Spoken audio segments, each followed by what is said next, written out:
मेरे साथ में एक ऐसी शख्सियत है जिसने की रूढ़िवादी परंपराओं का त्याग करते हुए और करुणा मैत्री भाईचारे का संदेश देती हुए उस व्यवस्था को अपनाया जिसको कि मानव कल्याण के तहत अगर कोई भी व्यक्ति धारण करता है तो उसका विकास बड़े ही चहुमुखी तरीके से होगा। मेरे साथ में है AK यादव जी। उन्हीं से जानना चाहूँगी सर, जिस तरह से हम देख रहे हैं कि आज जो सामाजिक परिवेश है जिसमें कि लगातार हम देखते हैं जो जाति व्यवस्था है उसको कहीं ना कहीं एक बड़ी जाति दूसरी जाति को नीचे दिखाने का काम कर रही है, तो ऐसे लोगों के लिए क्या कहेंगे? ये जो जातिगत अहंकार है ये बिल्कुल ही मिथ्या अहंकार है।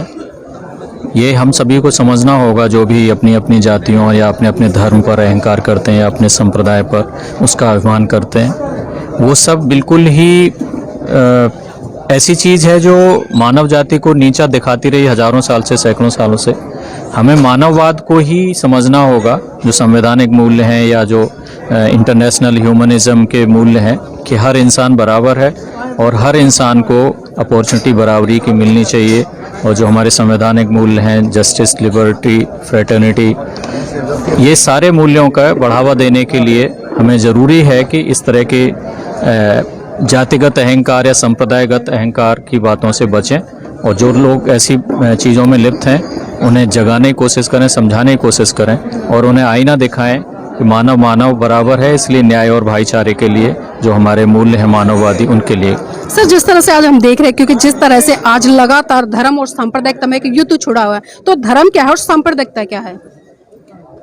देखिए, मेरी जो समझ है, मैं एकदम जो शहीद आजम सरदार भगत सिंह की why I am N atheist जो छोटी सी पुस्तिका है, वो मुझे लगता है कि सभी को पढ़नी चाहिए। उससे पढ़ने वाले को और ज़्यादा इंसाइट के साथ चीज़ों को देखने वाले को समझ में आएगा कि ये क्या साजिशें होती हैं। किसी ईश्वर नाम के जो नैरेटिव जो गढ़ा गया है उसके पीछे की क्या चीज़ें रही होंगी, उसकी साजिश के से लाभान्वित होने वाले लोग कौन होते हैं। और सबसे बड़ी कैजुअलिटी मानववाद होता है, इंसान होता है और कमज़ोर होता है। ये चीज़ लोगों को समझनी चाहिए। और मुझे लगता है धर्म के जिस रूप में हमारी बात होती है आज के समय में या पहले भी, तो वो धर्म जो राजनीति का सबसे बिल्कुल ही क्या कहना चाहिए, निम्न कोटि का स्तर की राजनीति है जिसको हम धर्म के नाम से जानते हैं।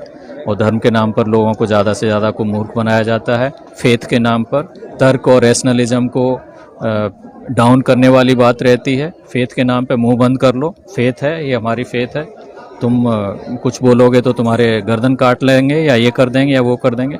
ये सब बकवास बात है। सारे हम संसाधन, हम लोग मानव जाति आगे बढ़ी है, सभ्यता आगे बढ़ी है वैज्ञानिक सोच के साथ, वैज्ञानिक उपलब्धियों के साथ। और यहाँ हमें मूर्ख बनाने के लिए धर्म का, फेथ का सहारा लिया जाता है। तो इन सब चीज़ों से बाहर निकलना होगा। और हमारे संविधान के अनुच्छेद 51A(h) में भी प्रावधान किया गया है कि हमारी सबकी फंडामेंटल ड्यूटी है, मौलिक कर्तव्य है कि हम साइंटिफिक टेम्पर यानी वैज्ञानिक सोच को, ह्यूमनिज्म यानी मानवतावाद को बढ़ावा दें, spirit of inquiry and reform, हम खोजी प्रवृत्ति और सुधार की प्रवृत्ति को बढ़ावा दें, हमारी सबकी ड्यूटी है। और ये जो अंधविश्वास फैलाते हैं, धर्म के नाम पे बहुत ऐसी बातें करते हैं, वो सब इस चीज़ के खिलाफ जा रहे हैं और ये बहुत ही ख़राब चीज़ है। इस पर हमें लगाम लगाना है। सर, जिस तरह से हम चलन देख रहे हैं कि आज लोग जानने का तो प्रयास नहीं करते बल्कि मानने का प्रयास करते हैं, और इसी कड़ी में हम देख रहे हैं कि जो यादव समाज, उसमें 2 गुट बने हुए हैं। एक गुट तो वो है जो बुद्धिजीवी है, कहीं ना कहीं जो बुद्ध की आइडियोलॉजी को फॉलो कर रहा है, बहुजन महान पुरुषों को फॉलो कर रहा है। लेकिन दूसरा जो वर्ग है वो कहीं ना कहीं, जो मैं यादव समाज के महानायक कहूँ ललित सिंह पेरियार जी, उनको गाली देने का काम करता है। तो ऐसे लोगों के लिए क्या कहेंगे? देखिए, जो वैज्ञानिक सोच वाले लोगों को गाली देते हैं और तथाकथित धर्म या धार्मिक प्रतीकों के जाल में फंसते हैं, तो उन लोगों पर दया आती है एक तो, और दूसरा गुस्सा भी आ सकता है, क्योंकि वो इस तरह की ताकतों को मजबूत करते हैं जो प्रतिक्रियावादी हैं, जो बराबरी और मानववाद को बढ़ावा नहीं देती बल्कि ऊंच नीच को बढ़ावा देती हैं, शोषण और शोषक 2 वर्गों में करती हैं और वो लोग शोषकों के साथ खड़े हुए होते हैं। तो उनके बारे में क्या बात की जाए। पेरियार ललित सिंह यादव को गाली देने भर से या पेरियार को गाली देने भर से या बाबा साहब या भगत सिंह के विचारों को गाली देने भर से कोई महान नहीं हो सकता। उन्हें अपना महानता दिखाने के लिए अच्छे काम करने होंगे और तब दिखाना होगा कि उनकी बात क्यों सुनी जाए। ये कथनी और करने का अंतर ज़्यादातर लोगों की बातों के बीच रह जाता है। तो इसमें वही है, जितनी ज़्यादा से ज़्यादा जागरूकता फैलाई जाएगी और ज़्यादा से ज़्यादा लोगों तक बातें पहुँचेंगी, तो जो ईमानदार लोग हैं उन तक भी सच्ची बात पहुँचेगी। तो वही फिर सवाल जवाब करेंगे ऐसे पाखंडी लोगों से। तो कथनी और करनी के बीच का अंतर है वो कम किया जा सकेगा उनके पाखंड को बेनकाब करके, और कोई शॉर्टकट नहीं है इसमें। हाँ सर, जिस तरह से बाबा साहब ने पर्टिकुलर अपने समाज को जगाने के लिए बहुत बड़े स्तर पर ग्राउंड लेवल पर काम किया, इसी तरह से हम देखते हैं कि भगत सिंह ने भी मैं नास्तिक क्यों हूँ इस तरह की महान पुस्तक लिख के और एक क्रांति पैदा की, खासकर युवाओं में और उस कम्युनिटी में जिस कम्युनिटी से आते हैं। और इसी तरह से ललई सिंह पेरियार जी ने जिस तरह से सच्ची रामायण की नाम की पुस्तक लिख के इस देश के पाखंडवादी लोगों को बहुत ही मतलब धराशायी करने का काम किया। तो जानना चाहूंगी, आप जिस यादव समाज से आते हैं उस समाज में जो ये पाखंडवाद है या रूढ़िवाद है, जो जाति व्यवस्था, उसको खत्म करने के लिए किस तरह से सार्थक रूप से काम कर रहे हैं? हम लोग किसी एक जाति विशेष या उसी समाज की बात नहीं, ओवरऑल जो चीज़ें हैं हमारे महापुरुष सभी के हैं, चाहे पेरियार ललई सिंह यादव या पेरियार या भगत सिंह या बाबा साहब, सभी के लिए। जो भी व्यक्ति ईमानदार है, जो भी व्यक्ति समझ सकता है कि मैं सच्चा इंसान हूँ, मैं बेईमान नहीं हूँ, अगर उसको मन में अंदर लगता है कमज़ोर के लिए और गरीब के लिए और जो पीड़ित है उसके लिए उसकी अंदर से आह निकलती है या कुछ संवेदना आती है, कुछ एम्पैथी है, तो वो व्यक्ति इनको अपना मानेगा, अपना महापुरुष समझेगा। वो किसी भी जाति वर्ग का हो, किसी भी धर्म का हो।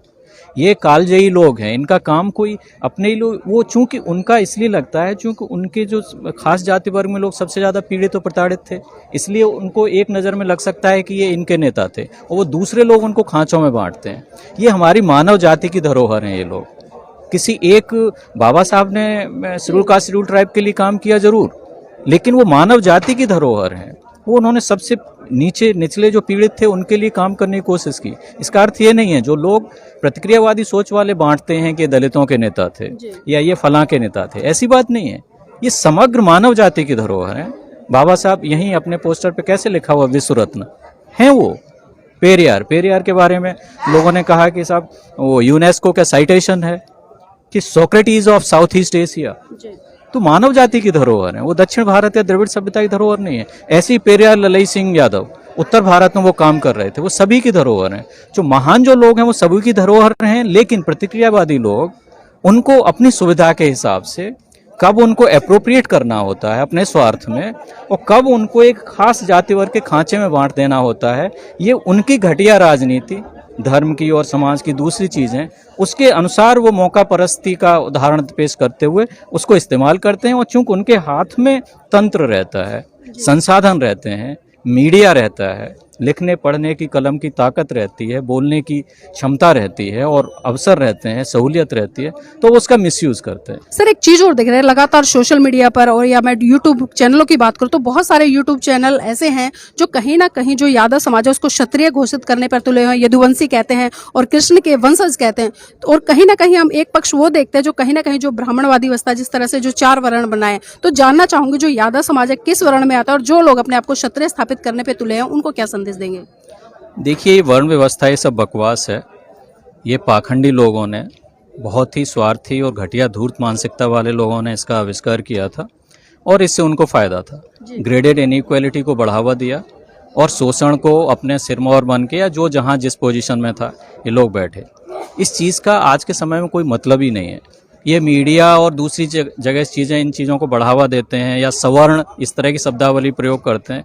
मुझे लगता है इसका बिल्कुल विरोध होना चाहिए। सिर्फ हमें वो शब्दावली प्रयोग करनी चाहिए जो संवैधानिक है। संवैधानिक शब्दावली क्या है? सर्टेन कम्युनिटीज़ हैं जिनकी शेड्यूल बनाई गई, शेड्यूल कास्ट। सर्टेन ट्राइब्स हैं जो शेड्यूल में शामिल हैं, schedule tribes. Certain other backward classes, अभी एक EWS कैटेगरी भी आई है। तो इस तरह की हमें सिर्फ संवैधानिक शब्दावली ही प्रयोग करनी चाहिए, चाहे सार्वजनिक डिस्कोर्स में, विमर्श में, चाहे व्यक्तिगत डिस्कोर्स में। और ये वर्ण व्यवस्था और ये सब तो उन्होंने धूर्तों ने बनाई थी, जिनसे लड़ते लड़ते चाहे ज्योतिबा फुले से लेकर बाबा साहब अम्बेडकर या पेरियार जो भी वो रहे हैं, तो वो लोग मूर्ख हैं और घटिया सोच वाले और अन्यायी लोग हैं। जो कोई खुद को ब्राह्मण कहता है, कोई क्षत्रिय कहता है, कोई वैश्य कहता है, दूसरे को शूद्र कहता है, ये सब इस समय में विश्वास नहीं रखता। और जहाँ तक कि क्षत्रिय हो उसकी बात है, तो मैं तो मेरी जो रिसर्च जो पढ़ रहा हूँ इतिहास को, एंशिएंट इंडियन हिस्ट्री, इंडोलॉजीज पे जो मैं काम कर रहा हूँ, मेरी रिसर्च तो बहुत इंटरेस्टिंग है। मेरी रिसर्च ये है कि जिनको बता के कि यदुवंश के ये देवता थे, ये श्री कृष्ण महाराज, भगवान विष्णु का पहला अवतार इसमें बनाया गया। राम को पहले त्रेता दिखाया गया, लेकिन मेरी रिसर्च बताती है कि पहले विष्णु का अवतार श्री कृष्ण बनाया गया।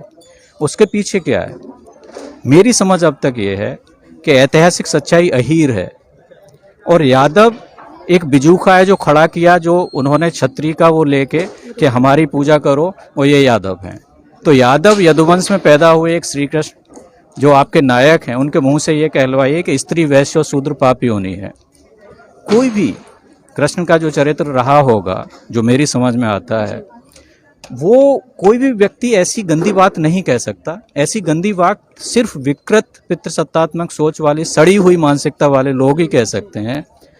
कि उसको पॉलिटिक्स में तो कह ही रहा है, वैश्य शूद्र को तो स्त्रियां भी हो सकता है किसी मेल की बहन नहीं हो, बेटी नहीं हो, लेकिन ऐसा कोई दुनिया में आया ही नहीं जिसकी माता नहीं हो, और माता स्त्री होती है। उसको पापियों नहीं कह रहे हो, शर्म करो। क्या चीज़ें पढ़ा रहे हो, क्या सिखा रहे हो, ये क्या दिखाता है?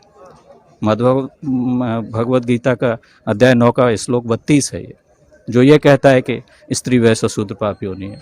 तो इससे पता चलता है कि ये भाई बड़ी घिनौनी राजनीति है जो सड़ी गली मानसिकता वाले विकृत पितृसत्तात्मक सोच वाले लोगों ने कर रखी है, जो अपने पैरों तले कुचल के रखना चाहते हैं पूरी स्त्री जाति को और अपने मुट्ठीभर लोगों को छोड़ के बाकी और अन्य पुरुषों को भी। तो जाते जाते आखिरी सवाल लेना चाहूंगी, क्या अभी वर्तमान में वो समय आ चुका है जब यादव समाज को जो बुद्ध की आइडियोलॉजी है, बाबा साहब की आइडियोलॉजी, उसकी तरफ बढ़ना चाहिए? देखिए, मैं कहता हूँ कि तो बाबा साहब ने बात कही है, उनसे पहले बुद्ध ने बात कही। वो मानव की बराबरी की बात थी और किसी दूसरे के कहने और सुनने में आने वाली बात नहीं थी। अपदीपो भाव का क्या मतलब है कि भाई आप देखिए समझिए, प्योरली रैशनलिज्म की बात है। मैं कहता हूँ इसलिए मत मानिए, थोड़ा अपना बुद्धि का इस्तेमाल कीजिए और समझिए कि ये क्या बकवास है और क्या ये सच्ची बात लग रही है। तो इस विचारधारा पे आगे बढ़ना ही चाहिए, सभी को आगे बढ़ना चाहिए। जहाँ तक बुद्धिज्म का सवाल है, बौद्ध धर्म के रूप में जो कहते हैं, तो मैंने धर्म में किसी को नहीं मानता। मैं बुद्ध को मानता हूँ कि बुद्ध महान व्यक्ति थे, उन्होंने बड़ी बातें कही थीं जो मानव जाति को उन्होंने रास्ता दिया था। लेकिन धर्म की जहाँ बात आती है तो बुद्ध के नाम पे जिन्होंने दुकानें चलाई, या पहले किन्होंने कहा कि बाबा साहब के नाम पर भी बहुत सारी दुकानें चल रही हैं, जो सच्चे दिल से उसको तो मानते नहीं हैं लेकिन उनका नाम का इस्तेमाल करते हैं। तो धर्म के साथ ये दिक्कत होती है कि बौद्ध धर्म के साथ ये दिक्कत हुई और इसी रूप में उसको ख़त्म भी किया गया। वो जो कहानी है जरासंध वाली मिथोलॉजी की, उसकी व्याख्या मैं इस रूप में करता हूँ कि महायान, हीनयान के साथ महायान एक दूसरी ये करके उसको फाड़ दिया गया। जरासंध 2 टुकड़े कर दिया गया, एक इधर फेंका और देश से बुद्धिज्म का एक तरह से खात्मा ही कर दिया गया। तो मैं बौद्ध धर्म के रूप में नहीं, लेकिन बुद्ध की जो जेन्युइन टीचर थे, जेन्युइन व्यक्ति थे, जेन्युइन उनके शिक्षाएं थीं, और उसमें सबसे मुख्य बात वही थी कि रैशनलिज्म। वो इस चीज़ को कि फेथ करो, मुझ पे फेथ करो या किसी और पे फेथ करो, इसके तो खिलाफ ही थे। तभी आखिरी बात आनंद ने पूछी कि साहब हमें कौन गाइड करेगा, हमारा शास्ता कौन होगा आपके जाने के बाद? तो उन्होंने कहा अपदीपो हो, खुद देखो समझो। तो वही बात है, सभी को, किसी एक जाति विशेष को ही क्यों, पूरी मानव जाति को इस बात पर गौर करना होगा कि ऐसी शिक्षकों की बातों पर गौर करना होगा जो पूरी मानव जाति की बात करते थे। कोई ऊंच नीच की बात, या ये अच्छा है, या ये करने भर से ये अच्छा है, या ये चीज़ कर देने से, ये तीर्थ कर देने से, या ये हज करने से, या ये करने से महान होता है, ये अच्छा या बुरा होता है। मानव बराबर है, न्याय की बात करो, और वो सारे मूल्य हमारे संविधान में आ गए हैं तो हम उनकी बात करें। जी, बहुत बहुत धन्यवाद सर आज की इस चर्चा में जुड़ने के लिए।